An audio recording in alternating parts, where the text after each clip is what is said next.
Hallelujah, Kusteka Baba Tedaji Tedakali Kusteka Kala Kundam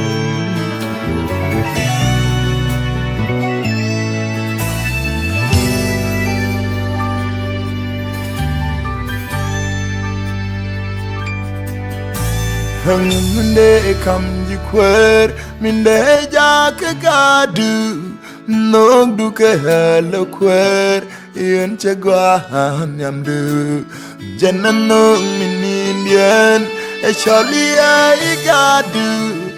nog du min chumilia telekel cheje angum minde kam jikwer minde jake gadu Nog du ke halo kwer yen chagwa nyamdu janano minindian e shalia igadu nog du min chumilia teleka cheje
Kaji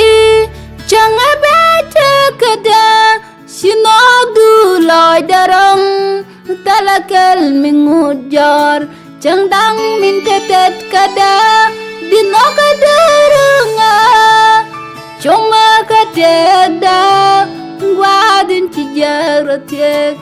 kami biada kaji jangan baca kada sinog du loy darong talakal mengujar jangdang mintetet kada dinok derunga cuma kadeda guadin cijarotek Kalau ajin berkata ajin najib beruni kada ajin kuat kada dalam kuatan kuat kada ajin kerap menida cuma can kabung lojang kalau ajin berkata ajin najib beruni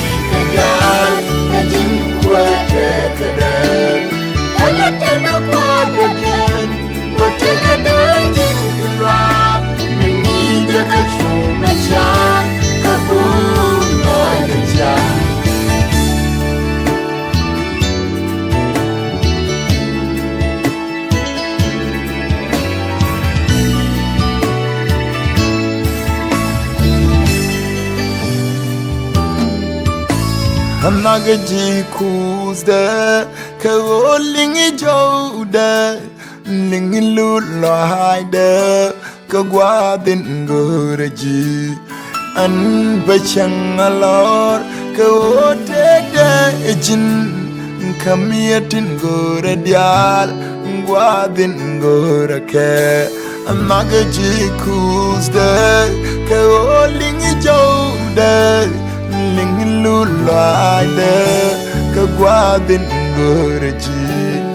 an bashang alor kaotega ejin kamiyatin goradial gwadin gorake Kalau ajin berkata ajin Najiperuni kadar Ajin kuat kadar Tala kuat Wajah kadar jin kera Menida kacung macam